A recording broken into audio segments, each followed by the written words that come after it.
Emily quitta son immeuble de bureau au crépuscule, attentive au bourdonnement familier de la circulation et à la lumière des lampadaires qui s'allumaient en tremblotant.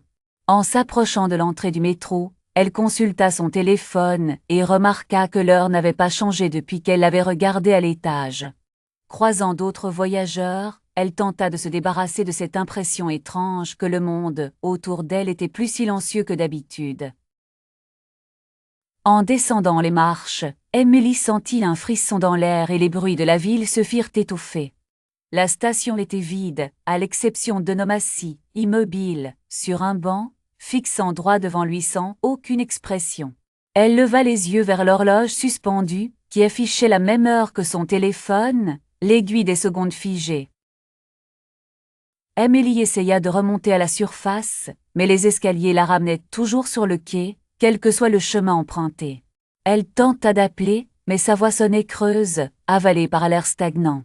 L'homme sur le banc ne bougeait pas d'un millimètre, et toutes ses tentatives pour attirer son attention restèrent vaines, la plongeant dans une solitude totale.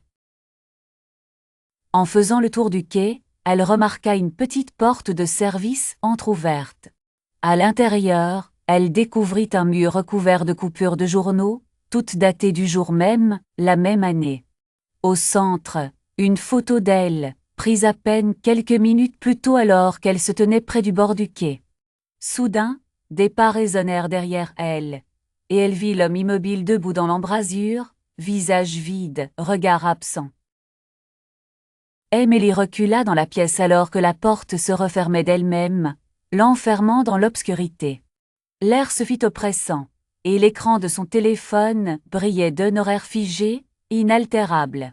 La salle de maintenance et le quai devinrent tout son univers, bouclant sans issue, ni explication, tandis que le temps au dehors lui demeurait à jamais inaccessible.